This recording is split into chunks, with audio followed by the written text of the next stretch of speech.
Top quality और consistent performance के लिए सिर्फ सिल्वर पंप नाम याद रखना।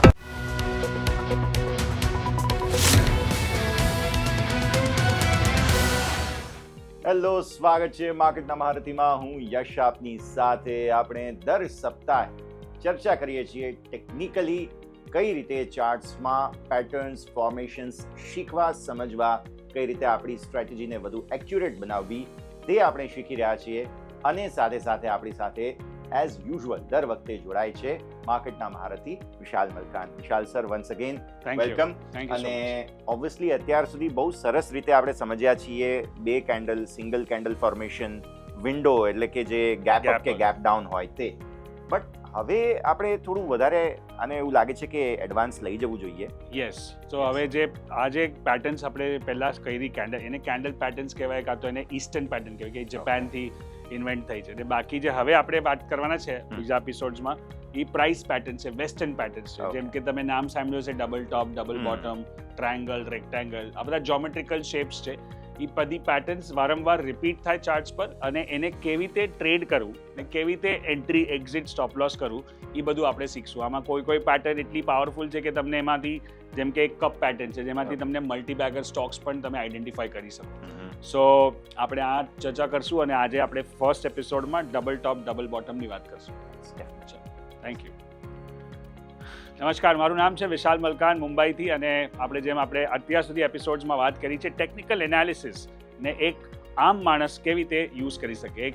એક જેને કાંઈ પણ નોલેજ નથી સ્ટોક માર્કેટનું, કાંઈ પણ બેકગ્રાઉન્ડ નથી ફાઇનાન્સનું, અને તો પણ એને ટ્રેડ કરવું છે, તો એની પાસે એક જ રસ્તો છે ટેકનિકલ. કેમ કે બીજું શું છે ફંડામેન્ટલ એનાલિસિસ, બીજું એનાલિસિસ, અને એમાં આપણી પાસે ફાઇનાન્સનું બેકગ્રાઉન્ડ હોય તો જ આપણે ટ્રેડ કરી શકીએ. કેમ કે બેલેન્સ શીટ ને EPS ને આ બધા રેશિયોઝ આપણે કોઈ એક એન્જિનિયર કે એક ડૉક્ટરને ન સમજમાં આવે, એના માટે ફાઇનાન્સ બેકગ્રાઉન્ડ હોવું જરૂરી છે, જેમ કે ચાર્ટર્ડ એકાઉન્ટન્ટ, MBA ફાઇનાન્સ. પણ જે નોર્મલ માણસ છે, જેમ કહીએ ને કે આમ આદમી, એના માટે ટેકનિકલ એનાલિસિસ એક જ રસ્તો છે, અને આ બે સિવાય ત્રીજી કોઈ રસ્તો જ નથી. બીજું આપણે અગર આના સિવાય કંઈ કરીએ છીએ તો એને કહેવાય સટ્ટો.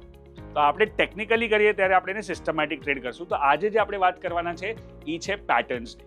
પેટર્ન્સ આપણે લાસ્ટ ટાઈમ જોયું હતું કેન્ડલ સ્ટિક પેટર્ન્સ છે. આ વખતે આપણે જોશું પ્રાઇસ પેટર્ન્સ કેવી રીતે બની છે. તો પહેલી જે પેટર્ન છે આપણી એ છે ડબલ ટોપ અને ડબલ બોટમ. ડબલ ટોપ જેમ આપણે નામ સાંભળ્યું હોય કે એક વારંવાર એક જ ટોપ પર આવીને ઘડી પાછું એ ત્યાં જ અટકી જાય, કાં તો ડબલ બોટમ એ જ બોટમ પર આવીને પાછું અટકી જાય, એને કહેવાય ડબલ ટોપ, ડબલ બોટમ. હવે આને ટ્રેડ કેવી રીતે કરવું, અને આ બને કેવી રીતે, અને આને એક્ઝિક્યુટ કેવી રીતે કરવું એ આપણે જોશું અહીંયા ચાર્ટ્સ પર. ચલીએ આપણે ચાર્ટ્સ પર જઈએ.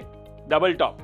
ડબલ ટોપમાં આપણે જોઈએ કે સમજો કે પહેલાં એક ચાર્ટ આવ્યું ઉપર, અને ત્યાં આગળ એક રેઝિસ્ટન્સ આવ્યું, ત્યાંથી નીચે આવ્યું. આપણે ત્યારે કાંઈ ખબર નથી આપણને કે શું થવાનું છે. પણ જ્યારે આ જ ચાર્ટ, આ જ ભાવ પાછો આવે અને એ જ ભાવ પર પાછો રેઝિસ્ટન્સ લે, એને કહેવાય રેઝિસ્ટન્સ. આપણે સપોર્ટ રેઝિસ્ટન્સની વાત કરી હતી પહેલા જ એપિસોડમાં, જે બેસિક્સ હતું ટેકનિકલનું. તો એમાં આપણે જોયું કે એક જ ભાવ પર પાછો આવે એને રેઝિસ્ટન્સ કહેવાય. હવે રેઝિસ્ટન્સથી જ્યારે આપણે આને શોર્ટ કરીએ તો આને રેઝિસ્ટન્સ ટ્રેડિંગ કહેવાય, આને શોર્ટ કહેવાય. અહીંયાથી આપણે વેચી શકીએ આપણો સ્ટોક. શોર્ટ કરો કે પછી તમે તમારું જે લેણ હોય, જે બાઇંગ પોઝિશન હોય એ પણ વેચી શકો. હવે અહીંયાથી શોર્ટ કરીને પછી જ્યારે એ પાછો નીચે આવે, દેટ્સ કોલ્ડ ધ પહેલો ટ્રેડ રેઝિસ્ટન્સનો. અને અહીંયા પહેલી કેન્ડલને કન્ફર્મેશન આવે. આપણે એન્ટ્રી એક્ઝિટ સાથે લખ્યું છે મેં કે આની નીચે જાય તો એન્ટ્રી, ઉપર આપણે સ્ટોપ લોસ કરવું અગર શોર્ટ કરવું હોય તો. ને આપણો પહેલો ટાર્ગેટ શું બનશે, જે વચમાં જે જગા છે જેને કહેવાય વાલી, આમ જે એમની વચમાંની જગા હોય, આ એમ પેટર્ન બની ગયું, જેને ડબલ ટોપને એમ પેટર્ન પણ કહેવાય, એમ જેવું દેખાય છે. સો આ છે પહેલો ટાર્ગેટ. હવે જ્યારે આ પહેલાંના લોને તોડી નાખે, જેમ આપણે અહીંયા વાત કરીએ છીએ, તો એને કહેવાય ડબલ ટોપ કન્ફર્મેશન. ને ત્યાં આપણે હજી એક ટ્રેડ લઈ શકીએ, ત્યાં હજી એક શોર્ટ કરી શકીએ. કેમ કે હવેનો ટાર્ગેટ જેટલો એમની જે કહેવાય ને કે ડેપ્થ છે, જેટલી હાઇટ છે ને, એટલો જ ટાર્ગેટ પાછો નીચે આવશે, ને ત્યાં એને કહેવાય બ્રેકડાઉન ટ્રેડ, અને આપણે એને પાછું શોર્ટ કરી શકીએ. તો આ આખા ચાર્ટમાં બે ટ્રેડ છે. પહેલો ટ્રેડ છે ઉપર, જે આપણે રેઝિસ્ટન્સ પર સેલ કરે છે. એ ડબલ ટોપ નથી, એ રેઝિસ્ટન્સ છે. ડબલ ટોપ ક્યારે બનશે, એમ પેટર્ન જ્યારે કમ્પ્લીટ થાય અને નીચેનો લો તૂટી જાય ત્યારે આપણે એને શોર્ટ કરીએ તો આપણને હજી એક ટાર્ગેટ મળે, જે છે height of the M pattern. તો ધીસ ઇઝ કોલ્ડ એક્ઝેક્ટલી કાંઈક ડબલ ટોપ. હવે આપણે આના એક્ઝામ્પલ્સ જોશું અને જોઈએ કયા ચાર્ટ પર. ડેઇલી ચાર્ટ પર પણ આવી શકે, વીકલી ચાર્ટ પર પણ આવી શકે, ઇન્ટ્રાડે ચાર્ટ્સ પર તો વારંવાર આવતું હોય. હવે તમે કયા ટાઈમ ફ્રેમ પર ટ્રેડ કરો છો એ તમારા પર ડિપેન્ડ કરે છે, પણ એ હિસાબથી એનો ટાર્ગેટ ને સ્ટોપ લોસ બદલાઈ જાય. રાઈટ. સો આ જો અહીંયા ડબલ ટોપ છે. હવે તમે જોશો કે ઘણીવાર માર્કેટમાં એક્ઝેક્ટ ડબલ ટોપ નથી કે ચલો 400નો ભાવ થયો તો બીજી વાર પણ 400થી જ ફરે. ઘણીવાર 405 થાય, ઘણીવાર 399 થાય, 395 થાય, 1-2% ઉપર નીચે થાય, પણ એ વારંવાર એ જ લેવલ પર આવીને અટકે, એને કહેવાય ડબલ ટોપ. જેમ કે અહીંયા છે. હવે તમે અહીંયા જોશો કે એકવાર ઉપર ગયું, પાછું નીચે આવ્યું અને પછી પાછું ઉપર જઈને ટર્ન માર્યું. આને આપણે ફૂલ સ્ક્રીન કરે તો આપણે અહીંયા સમજીએ છીએ કે કેવી રીતે અહીંયા એક જ લેવલ પર ઘડી આવીને અહીંયા એકવાર આવ્યું અને અહીંયા બીજી વાર આવ્યું આપણે. અને પછી આપણે પહેલો શોર્ટ ક્યાં કરે એવું હશે, જેમ જે આપણે ચાર્ટમાં જોયો તો અહીંયા. અને બીજું શોર્ટ ક્યારે, જ્યારે એમ પેટર્ન બ્રેક કરી નાખે ત્યારે. અહીંયા પણ ડબલ ટોપ છે, રાઈટ. હવે આપણે પહેલાના ચાર્ટ્સમાં પણ શીખ્યા હતા RSI, નીચે RSI પણ લગાડ્યું છે, પણ આપણે પહેલા હમણાં પ્રાઇસ પેટર્ન પર જ ધ્યાન આપીએ. હવે જેવું અહીંયા ખબર પડે કે આ નથી ચાલતું, આપણે અહીંયાથી એક શોર્ટ બને, રેઝિસ્ટન્સ છે, અને પછી બીજું અહીંયા જ્યારે બ્રેક કરે ત્યારે બીજું છે. હવે આપણે જે વાત કરી ટાર્ગેટ કેવી રીતે કેલ્ક્યુલેટ કરવો, ટાર્ગેટ જે એમનો હાઈટ હોય ને અહીંયાથી અહીંયા જેટલી ઉપરથી નીચેની હાઈટ છે એટલું જ અહીંયા નીચે એ પાછું નીચે આવે, એ આપણો ટાર્ગેટ બની ગયો, right. So this is how the M pattern works, this is how the target works. હવે આ બહુ જ મોટો M pattern છે, ઘણો લાંબો છે અને ઘણા દિવસ પછી બને છે ડેઇલી ચાર્ટ પર, તો પણ વર્ક કરે. ઉલટાનો આ વધારે પાવરફુલ હોય, કેમ કે ઘણા દિવસ પછી પણ આવીને એ જ ભાવ પર આવીને પાછો રેઝિસ્ટન્સ લે છે, એટલે એ અટકાવી જાય છે, રાઈટ. સો એને કહેવાય રેઝિસ્ટન્સ. ત્યાંથી આપણે શોર્ટ કર્યું હોય તો આપણો પહેલો ટ્રેડ અહીંયા જ બને, આની નીચે, અને પછી આપણે બીજો ટ્રેડ ક્યારે બને, જ્યારે આ બ્રેક કરે, અને બ્રેક કરીને એ પાછો નીચેની તરફ ટાર્ગેટ અચીવ કરે, રાઈટ. સો આ બે ટ્રેડ આપણા એકસાથે આમાં થઈ શકે એમ પેટર્ન. હવે અહીંયા પણ જોઈએ છે કે આ ડેઇલી ચાર્ટ થોડાક જ દિવસમાં આવ્યું, ને આપણે નીચે જે મેં RSIમાં પહેલાં આપણે સેશન કર્યા હતા એમાં આપણે ડિટેલમાં વાત કરી હતી રેન્જ શિફ્ટ કરીને કોન્સેપ્ટ, એ પણ થયું. એટલે એ પ્રાઇસ અને મોમેન્ટમ બે એકબીજાને કન્ફર્મ કરે છે, તો એ આમાં એક એડિશનલ કન્ફર્મેશન મળી જાય તો આપણને વધારે કોન્ફિડન્સ આવી જાય કે હું બરાબર ટ્રેડ કરી રહ્યો છું. હવે કોઈક વાર માર્કેટ ડબલની જગ્યાએ ટ્રિપલ ટોપ કરે, તમે જેમ કહ્યું કે એક જ વાર ત્રીજી વાર પણ આવી ગયું, તો આપણે સમજો કે અહીંયા ડબલ ટોપ કરીને શોર્ટ કર્યું પહેલી વાર, તો પહેલા ટાર્ગેટ પર આવીને અટકી ગયું, તો આપણો પહેલો ટ્રેડ થઈ ગયો, પણ બીજો થયો જ નહીં, કેમ કે એને બ્રેકડાઉન કર્યું જ નહીં. પછી ત્રીજી વાર આવીને પાછું એને કન્ફર્મ કર્યું, ત્યારે આપણો પાછો એક ટ્રેડ થયો, અને જ્યારે બ્રેકડાઉન કરે ત્યારે આપણો ત્રીજો ટ્રેડ થયો, અને ત્યારે વધારે કન્ફર્મેશન મોમેન્ટમનું પણ હતું, જે આપણે પહેલા વિડીયોમાં શીખ્યા છે, રાઈટ. આ આખી સિરીઝ તમે બરાબરથી જોશો ને લાઇનથી, તો તમારો આખો ટેકનિકલ એનાલિસિસનો કોર્સ પતી જશે, જેમાં પ્રાઇસ, પેટર્ન, મોમેન્ટમ, વોલેટિલિટી બધું જ આવી જશે, ને તમને આ એકદમ ફ્રીમાં શીખવા મળે છે. તો તમે આને ચેનલ્સ પર પણ જોઈ શકો, મારી યુટ્યુબ ચેનલ પર પણ જોઈ શકો, જેમ અમારી એક ઇંગ્લિશ હિન્દીની પણ યુટ્યુબ ચેનલ છે, એના મિલિયનની ઉપર સબસ્ક્રાઈબર છે, ત્યાં પણ બહુ બધા વિડીયોઝ લાગતા હોય છે, ને ગુજરાતીની એક સ્પેશિયલ ચેનલ રાખી છે અમે, જેના પર આ બધા એપિસોડ્સ પણ રિલીઝ થાય છે. તો તમે ક્યાંય પણ જો પણ નોલેજ વગર ટ્રેડ કરવું બહુ ડેન્જરસ થઈ શકે માર્કેટમાં. આ નોલેજ લઈને કરો તો તમારી એટલીસ્ટ આમાંથી આ બધું શીખવાથી તમારી એક કે બે ભૂલ પણ બચી જાય, તો એ પણ ઘણીવાર હજારો ને લાખોમાં આપણે હિસાબ કિતાબ થતો હોય, રાઈટ. સો આપણે અહીંયા પાછું જોયું ડબલ ટોપ અને ડબલ, હવે આપણે ડબલ બોટમ પણ જોશું, પણ આને પહેલાં સમજી લઈએ બરાબર. અલગ અલગ ટાઈપના એક્ઝામ્પલ છે. જો આમાં પણ કેટલા બધા દિવસ સુધી આમ જોવા જાય તો આ ટ્રિપલ પણ છે, એક અહીંયા છે રેઝિસ્ટન્સ, પછી એકવાર પાછો આવ્યો અહીંયા, પણ ત્યાંથી નીચે નહીં આવ્યો, અને અહીંયા ત્રીજી વાર પાછો, તો એક જ જગા પર વારંવાર રેઝિસ્ટન્સ આવે એટલે આ સમજી જવાનું કે આ સ્ટોકમાં દમ નથી, ને આમાં ત્યાં બહુ બધું સેલિંગ પ્રેશર આવી રહ્યું છે. પ્લસ મોમેન્ટમ ડબલ કન્ફર્મ કરે છે કે ભાઈ આ 60ની ઉપર નથી જતું, તો મારે આમાંથી નીકળી જવું જોઈએ, કાં તો આને શોર્ટ કરવું જોઈએ. અને જ્યાં પહેલો શોર્ટ આપણો અહીંયા બને ને આપણો પહેલો ટાર્ગેટ અહીંયા હોય, એ તૂટી જાય પછી આપણે બીજો ટાર્ગેટ નીચે આવે જે બ્રેકડાઉન છે, ને ટોટલ એમ પેટર્નમાં આપણે એક જ ટ્રેડને બરાબરથી ધ્યાનથી જોઈએ ને તો ઘણું એવું સારું કામ થઈ શકે. હવે આપણે આમાં ઉપર જોયું તમે કે આ અવરલી ચાર્ટ છે, 1 કલાકનો ચાર્ટ, તો ચાર્ટ બધા આપણને સેમ જ લાગે, આપણી એન્ટ્રી, એક્ઝિટ, સ્ટોપ લોસ બધું સેમ જ હોય, એટલે આપણે જે પણ શીખીએ છીએ એ ટાઈમ ફ્રેમ કોઈ પણ હોય એના પર આપણે અપ્લાય કરી શકીએ. હવે આપણે આવરલી પર કરીએ કે 15 મિનિટ પર કરીએ, સમજો 15 મિનિટ પર કરીએ તો આપણો ટાર્ગેટ બહુ જ નાનો આવશે, કેમ કે રૂપિયાના ટર્મ્સમાં, કેમ કે 15 મિનિટની કેન્ડલ હોય. આવરલીમાં હોય તો થોડો મોટો આવશે, ને ડેઈલીમાં હશે તો હજી મોટો આવશે. તો તમે જ કહો કે તમારે આવરલી ટ્રેડ કરવું જોઈએ કે ડેઈલી ટ્રેડ કરવું જોઈએ, રાઈટ. અગર સારી સિસ્ટમ હોય ને તો ઇન્ટ્રાડે ટ્રેડ કરવાની જરૂરત જ નથી. આપણે પોઝિશનલ ટ્રેડ કરીએ, તારે કે આપણે બીજું બધું કામ પણ તો કરવું હોય. સ્ટોક માર્કેટને પૂરી મેઇન બિઝનેસ ન બનાવવું જોઈએ. સ્ટોક માર્કેટને પેરેલલ બિઝનેસ બનાવો કે મારો જોબ પણ ચાલે છે, મારું બિઝનેસ પણ ચાલે છે, મારું ક્લિનિક પણ ચાલે છે, મારી દુકાન પણ ચાલે છે, મારો ધંધો પણ ચાલે છે.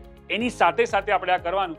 આપણે શું કરવાનું, ડેલી ચાર્ટ પર લીધું, કર્યું ટ્રેડ, ઉપર સ્ટોપ લોસ નાખ્યો, નીચે ટાર્ગેટ રાખ્યો, બસ. હવે માર્કેટ એનું કામ કરે, આપણે આપણું કામ કરે. માર્કેટને જોવાથી આપણે માર્કેટનો રૂખ બદલવાના નથી. ઘણા લોકો આમ જોતા રહે આમ 6 કલાક સુધી, એ આપણો ટાઈમ વેસ્ટ થાય છે. આપણે એમાં બહુ જ નાની માછલી છે. આપણા ટ્રેડ કરવાથી માર્કેટ કાંઈ 1 ઇંચ પણ નહીં હલે, 1 સેન્ટીમીટર પણ નહીં હલે, 1 મિલીમીટર પણ નહીં હલે, રાઈટ. તો આપણે એને જોઈને ફાયદો નથી. આપણે આપણું કામ કરે, આપણો સ્ટોપ લોસ નાખે અને બીજું બધું માર્કેટ પર છોડી દે. આપણી સ્ટ્રેટેજી બરાબર હશે તો રિઝલ્ટ આવશે જ. આ પ્રોસેસનો સવાલ છે. મારો ફેવરેટ ડાયલોગ છે મારા પ્રોગ્રામ્સમાં, focus on the process, not on the profit. એ જ બીજો મેઇન જે આપણે કહીએ ને કે ગીતાનો મેઇન જે મેસેજ છે એ જ છે, કર્મ કરો, ફલ કી ઈચ્છા મત કરો. એમ જ ટ્રેડિંગમાં છે, પ્રોસેસ પર ફોકસ કરો, પ્રોફિટનું ટેન્શન નહીં લો. પ્રોસેસ બરાબર હશે તો પ્રોફિટ થશે.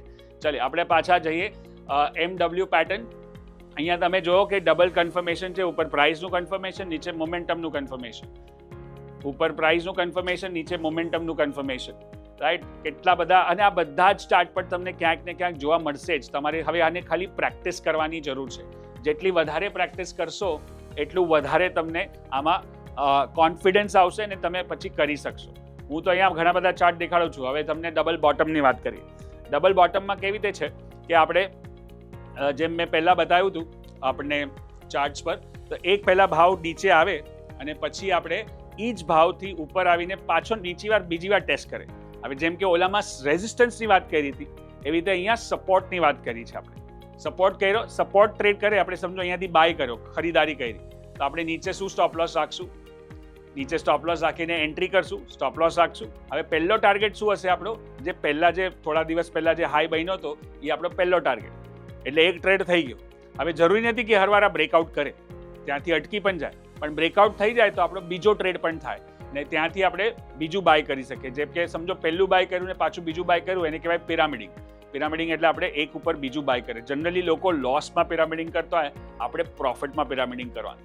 ને અહીંયાથી એકવાર બ્રેકઆઉટ થાય તો આપણું ટાર્ગેટ શું હશે, સેમ જેટલી હાઇટ છે ડબલ્યુની એટલી જ ઉપર જશે. જેમ કે ઓલો એમ પેટર્ન હતો, આ ડબલ્યુ પેટર્ન થઈ, રાઈટ.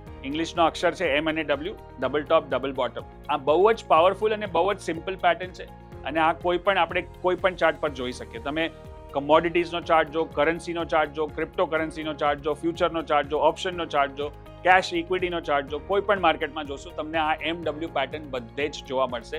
અને આ જૂનામાં જૂની પેટર્ન છે, પણ સરળમાં સરળ પેટર્ન પણ છે અને મોસ્ટ ઇફેક્ટિવ પણ છે. તો આપણે ખાલી MW પણ ટ્રેડ કરીએ ને તો કામ થઈ જાય આપણે. ચાલો આપણે એક્ઝામ્પલ્સ જોઈએ. હવે આપણે એને ફૂલ સ્ક્રીન કરીએ તો આપણને દેખાશે. અહીંયા સપોર્ટ છે પહેલો. અહીંયા આપણને ખબર નથી કે અહીંયાથી કેટલું ઉપર જશે, બરાબર. આપણે બીજી વાર જ્યારે આવે ને ત્યારે ખબર પડે કે આ સપોર્ટ છે. હવે ત્યારે આપણે શું કરવું કે અહીંયા એક લાઈન બનાવી, આપણે પછી હવે કેન્ડલ સ્ટિક જોઈ હતી, આપણે લાસ્ટ ટાઈમ શીખ્યા હતા. તો આજે નીચે રેડ કેન્ડલ છે, એનું નામ શું છે, હેમર. અહીંયા પણ હેમર હતો, અહીંયા પણ હેમર છે. હેમર કન્ફર્મ થઈ ગયો તો મારો ટ્રેડ બની ગયો. મારો પહેલો ટાર્ગેટ શું છે, જે પહેલાનો રેઝિસ્ટન્સ છે, એ મારો એક ટાર્ગેટ છે. હવે જેવો એ ક્રોસ કરે ત્યારે શું થશે, બીજો ટાર્ગેટ આવી જશે. જેટલી આની હાઇટ છે એટલી જ ઉપર એનું ટાર્ગેટ બનશે. અહીંયાથી એ આપણે અચીવ કર્યો તો આપણો 2 ટ્રેડ સરસ થઈ ગયા. ને હવે અહીંયા તમે જોશો, અહીંયા પણ રેન્જ શિફ્ટ કે ડાયવર્જન્સનું કન્ફર્મેશન છે RSI નો. અને આ જ્યારે બ્રેકઆઉટ થયું ત્યારે અહીંયા પણ બ્રેકઆઉટ થયું મોમેન્ટમમાં 60ની ઉપર. આપણે વાત કરી છે પહેલાં કે 60ની ઉપર બુલિશ હોય એટલે માર્કેટ સ્પીડથી ઉપર જાય છે. તો આ આખો કોન્સેપ્ટ આપણે ભલે એક એક કરીને શીખીએ છીએ, પણ બધું એકસાથે જોડવાનું છે. આપણે આમાં કેન્ડલ સ્ટિક પણ જોડ્યું, આપણે આપણા ડબલ્યુ પેટર્ન સપોર્ટ રેઝિસ્ટન્સ પણ જોડ્યું, આપણે આમાં RSI પણ જોડ્યું. અને હજી આપણે એક વસ્તુ આગળ શીખી શકીએ જે વોલ્યુમ છે.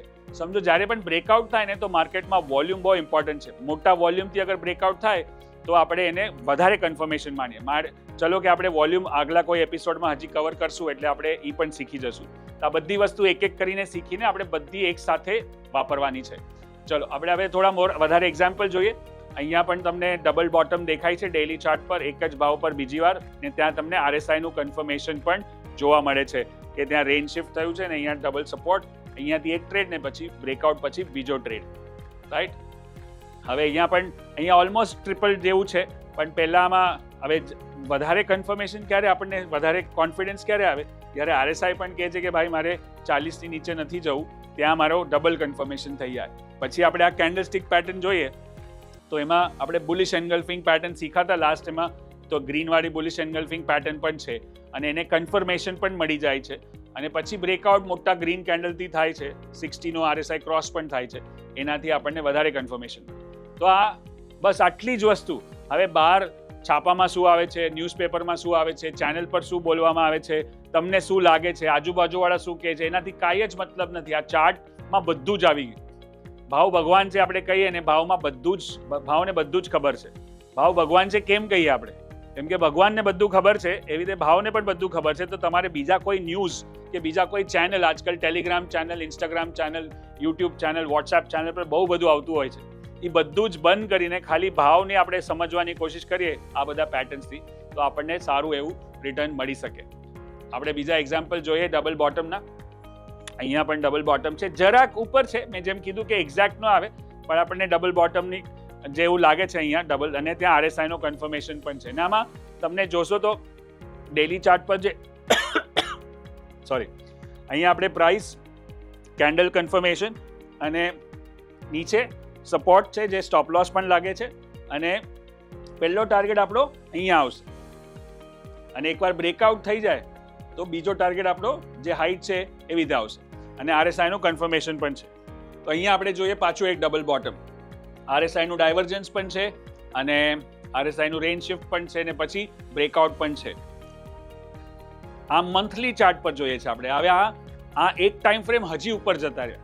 આ ભલે ચાર્ટ બહુ નાનો દેખાય, પણ અમે ભાવના હિસાબથી જોશો ને તો ઘણો મોટો ટાર્ગેટ આવે છે. હવે મંથલી ચાર્ટમાં W પેટર્ન દેખાઈ જાય તો તમને એક જ ટ્રેડ કેટલા મહિનાઓ સુધી, વર્ષ સુધી ચાલે. હવે આ જ સ્ટોક છે, જેમ કે એક્સાઇડ છે, એને ડબલ બોટમ બનાવી ત્યારે 122નો ભાવ હતો, અને સમજો આપણે એનાથી ઉપર કન્ફર્મેશનમાં પણ લીધું હોય તો 150ની આજુબાજુ લીધો હોય તો આપણો પહેલો જ ટાર્ગેટ છે ઓલમોસ્ટ 200ની આજુબાજુ. જેવો ક્રોસ થયો આપણો બીજો ટાર્ગેટ અહીંયા 300ની આજુબાજુ બની જાય, અને પછી તો જે સળંગ ચાલ્યો છે અને ઉપરમાં 600 સુધી ગયો છે. પણ આપણને અગર રાઈટ ટાઈમ પર બોટમ પર પકડવા મળે આવો શેર, તો આપણા પાસે સારી એવી ક્વોન્ટિટી કાં તો સારો એવો નફો થઈ શકે. ક્વોન્ટિટી તમે તમારા હિસાબથી કરો, પણ આમાં શું છે કે નાની ક્વોન્ટિટીથી મોટી રેન્જ કમાવાનું મેઇન છે, અગર પ્રોફિટ કરવું હોય અને સ્ટોક માર્કેટમાં લાંબુ આપણે ટકવું હોય તો, રાઈટ. અને એ આપણે જ્યારે લાંબા ટાઈમ ફ્રેમના ચાર્ટ જોઈએ ને ત્યારે જ થાય, જેમ કે monthly chart, weekly chart. Daily chart હોય તો પણ ઠીક છે, પણ એનાથી નીચે જાઓ ને તો તમે પછી ડે ટ્રેડિંગમાં આવી જાઓ, ને ડે ટ્રેડિંગમાં એટલા મોટા પૈસા ઘણીવાર નથી બનતા, મોસ્ટલી નથી જ બનતા, કેમ કે ડે ટ્રેડિંગ એક લત જેવું છે. પાછું આપણે ડેલી ચાર્ટ પર જોઈએ. અહીંયા પરફેક્ટ, અને આપણને કેટલી બધી હિન્ટ આપે છે માર્કેટ. તમે જોશો અહીંયા કેટલી બધી ડોજી કેન્ડલ બની છે. આપણે કેન્ડલ સ્ટિક શીખાતા બધું લાસ્ટ એપિસોડમાં, અને અહીંયા RSI ની રેન્જ શિફ્ટ છે. તો એ વારંવાર કહે છે કે ભાઈ હવે નીચે જવાનું નથી. આ બધી રેડ કેન્ડલ છે, પણ રેડ કેન્ડલમાં બોડી છે જ નહીં, બધી ડોજી જ છે. અને સીધું પછી બુલ્સ કંટ્રોલમાં લે છે કે ભાઈ હવે બુલ્સનો કંટ્રોલ છે. આ ગ્રીન કેન્ડલ આવ્યું એટલે આપણું કન્ફર્મેશન થઈ ગયું. પહેલો ટાર્ગેટ અને પછી બીજો target. That's the W pattern. પછી આપણે ઘણા બધા એક્ઝામ્પલ્સ જોયા ડેલી ચાર્ટના, વીકલી ચાર્ટના, મંથલી ચાર્ટના. તો આ જ છે સિમ્પલ પેટર્ન. આપણે બીજા જે એપિસોડ કરશું એમાં બીજી એક પેટર્ન શીખશું જે મારી ફેવરેટ છે. આપણે એમાં પણ વાત કરશું, ને એમાં તો આપણે મલ્ટીબેગર સ્ટોક્સને પણ ગોતી શકીએ છીએ, જેમ કે એનું નામ છે કપ પેટર્ન, રાઈટ. તો આપણે હમણાં IMW પેટર્ન શીખીએ છીએ. એવી રીતે કપ છે, રેક્ટેંગલ છે, ટ્રાયેંગલ છે, ફ્લેગ પેટર્ન છે, ઘણું બધું છે. હવે હા છે ડબલ બોટમ. અહીંયા પણ તમે અગર ટ્રેડ કરો, સમજો આપણે એક્ઝેક્ટ ટ્રેડ કરવો હોય તો આ 2-3 ડોજી છે, એના હાઈની ઉપર આપણું બાય થાય, રાઈટ. એની નીચે આપણો જે સ્ટોપ લોસ છે એ નીચે સ્ટોપ લોસ રહે. હવે પહેલો ટાર્ગેટ આપણો અહીંયા છે, બરાબર. હવે તમે આમ વિઝ્યુઅલી જોશો તો સ્ટોપ લોસ અને ટાર્ગેટની વચમાં 1:3 નો રેશિયો છે, એટલે કાં તો આપણા 10 રૂપિયા જશે કાં તો 30 રૂપિયા બનશે, રાઈટ. 1ની સામે 3. હવે સમજો આપણા આવા ટ્રેડ 10 થાય, જે મેં આપણા અહીંયા ડ્રો કર્યો, હજી પહેલો ટાર્ગેટમાં જ 1:3 છે, પછી બીજો ટાર્ગેટ પાછો આવે તો હજી વધી જાય, તો 1:3 છે. સમજો કે આપણે 10 ટ્રેડ કર્યા, 10, અને એમાં આપણો 50%નો સ્ટ્રાઇક રેટ છે. 5 સાચા પડે, 5 ખોટા પડે, એટલે 5માં 1 રૂપિયો ગયો. 1:3ની વાત કરીએ છીએ તો 1 રૂપિયો કે 10 રૂપિયા પકડો, અને સામે 5માં 30 રૂપિયા કમાવા મળ્યા. તો 5માં 10 એટલે 50 રૂપિયા, અને 30 એટલે 150 રૂપિયા. 150 - 50 કરો આપણે તો 100 રૂપિયા આપણે કમાયા. એટલે માર્કેટમાં બધા ટ્રેડમાં સાચું પડવું જરૂરી નથી. જેમાં સાચું પડીએ એમાં મોટો પ્રોફિટ થવો જોઈએ અને જેમાં ખોટા પડે એમાં નાના લોસમાં નીકળી જવા. એ આપણી મેઇન સ્ટ્રેટેજી છે માર્કેટમાં. પછી તમે RSI યુઝ કરો, ડબલ ટોપ યુઝ કરો, કેન્ડલસ્ટિક યુઝ કરો, બોલિંજર યુઝ કરો, ADX કરો, બધું સરખું જ છે. જ્યાં સુધી તમે રિસ્ક મેનેજ નહીં કરો ને ત્યાં સુધી તમને બરાબર માર્કેટમાં ગ્રીપ નહીં આવે, રાઈટ? સો આ મેઇન મેસેજ મારે તમને દેવો હતો આમ રિસ્ક મેનેજમેન્ટનો. ચલો પાછો આપણે એક બે એક્ઝામ્પલ જોઈએ, પછી આપણે બીજા એપિસોડમાં હજી ચર્ચા કરશું આ માર્કેટની. તો આપણે જે W પેટર્ન ને M પેટર્ન જોઈ એમાં સૌથી ખાસ શું છે, હું તમને પાછી ઓલી સ્લાઇડ બતાવું જ્યાં તમને એન્ટ્રી એક્ઝિટ સમજમાં આવે એટલે આપણે એને બરાબર સમજી લઈએ. તો આ જે ચાર્ટ છે એમાં તમે જુઓ કે સપોર્ટ, પહેલા એકવાર સમજી લો, સપોર્ટ છે ત્યાંથી કન્ફર્મેશન મળશે જો આવી રીતે, અને ત્યાં એન્ટ્રી લખ્યું છે, ત્યાં સ્ટોપ લોસ લખ્યું છે, ત્યાં જ આપણે એન્ટ્રી અને સ્ટોપ લોસ રાખશું. પહેલો ટાર્ગેટ આવ્યો તો આપણે એકવાર પ્રોફિટ બુક પણ કરી શકીએ અગર અહીંયાથી બ્રેકઆઉટ ન થાય. બ્રેકઆઉટ થાય તો આપણે ઊભા રહી શકીએ અને બીજી એક ક્વોન્ટિટી લઈ પણ શકીએ, કેમ કે હવે આ એક નવો ટ્રેડ બની ગયો છે ને એમાંથી હજી એક ટાર્ગેટ બની શકે જે આપણને ડબલ પ્રોફિટ કરી શકે. સો આ છે W પેટર્ન ને આમ જ એક્ઝેક્ટલી છે આપણી M પેટર્ન જે આપણે પહેલા જોઈ હતી. ચલો હું તમને એ પણ એકવાર રિવાઇઝ કરાવી દઉં એટલે આપણો આ એપિસોડ એકદમ આ ટોપિક એકદમ પાક્કો થઈ જાય, કેમ કે મને લાગે છે આ બહુ પાવરફુલ ટોપિક છે અને પાવરફુલ પેટર્ન છે. તો આપણે જોયું કે આ M પેટર્ન છે, રેઝિસ્ટન્સ છે, આની નીચે કન્ફર્મેશન છે અને આને નીચે સ્ટોપ લોસ લાગશે અને પહેલો ટાર્ગેટ આવી ગયો તો આપણે નીકળી શકીએ. અગર બ્રેકડાઉન થઈ જાય તો ઊભા રહી શકીએ અને આમાં તમે ઓપ્શનમાં કરો કે ફ્યુચરમાં કરો, ડિપેન્ડ્સ. ઓર કાંઈ નહીં તો આપણી પાસે કેશમાં પણ સ્ટોક હોય તો એટલીસ્ટ નીકળી તો શકો, પાછું નીચે લઈ શકીએ, રાઈટ? અને પછી આપણે બીજો ટ્રેડ કરીએ તો આપણો ટાર્ગેટ આવી ગયો. તો આ હતી M અને W પેટર્ન. હવે આપણે ઇન્વાઇટ કરીએ યશભાઈને, જેને એમને પણ આ જોયું આખું ને એમને પણ શું શીખવા મળ્યું. ડેફિનેટલી સર, બહુ સરસ પાવરફુલ પેટર્ન તમે જેમ કહ્યું તેમ છે. અને જ્યારે કન્ફર્મેશનનું જો પેશન્સ જે વ્યક્તિ ધરાવે, જેમાં RSIનું અને આ કોમ્બિનેશન હોય તો ડેફિનેટલી બહુ ઇન્ટરેસ્ટિંગ રિટર્ન્સ કરી શકે.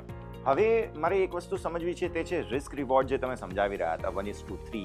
એક કમ્ફર્ટેબલ રેન્જ શું હોઈ શકે? 1:1, 1:3 કે પછી એ ઇન્ડિવિજ્યુઅલ કેપેસિટી પર જાય? ઇન્ડિવિજ્યુઅલ કેપેસિટી પર હોય, પણ મારા હિસાબથી 1:3 ની નીચે કામ જ ન કરાય, કેમ કે 1:1 કરો એટલે આમ તો સટ્ટા જેવું જ થઈ ગયું, 50-50. તો એ તો ક્યાંય પણ તમે કરી શકો, પણ સ્ટોક માર્કેટમાં તમારી પાસે 1:3 હોય ને તો જેટલો વધારે રિસ્ક રિવોર્ડ રેશિયો હોય એટલો તમારી પાસે ખોટું પડવાના ચાન્સીસ વધારે. 1:1 હોય ને 5-7 ખોટા પડે તો આપણે બધા પૈસા ખતમ થઈ જાય, પણ 1:3 હોય તો 5 ખોટા પડે ને 5 સાચા પડે તો આપણી પાસે તો પણ નફો છે. 1:5 હોય તો આપણે 10 માંથી 7 વાર પણ ખોટા પડી શકે, 3માં જ આપણા પ્રોફિટ બધા કવર થઈ જાય. તો જેટલો વધારે રેશિયો હોય એટલું વધારે સારું. સો આ એક વસ્તુ ખાસ ધ્યાન પર રાખવી જરૂરી છે સ્ટોપ લોસ ડિફાઇન કરતી વખતે, આ રિસ્ક રિવોર્ડની વાત અને સાથે સાથે આટલી પાવરફુલ પેટર્ન જે આપણે વાત કરી છે, જેને M અથવા W અથવા તો ડબલ ટોપ ડબલ બોટમની જે આપણે વાત કરી તેના પર નજર રાખીએ છીએ. તો આજના એપિસોડમાં હાલ બસ આટલું જ. મને અને વિશાલ સરને આપતો રજા. નેક્સ્ટ એપિસોડમાં ફરી એકવાર આવતા શનિવારે મળીએ છીએ અને વધુ ઇન્ટરેસ્ટિંગ પેટર્ન્સ આપના માટે લઈને આવ્યા છીએ.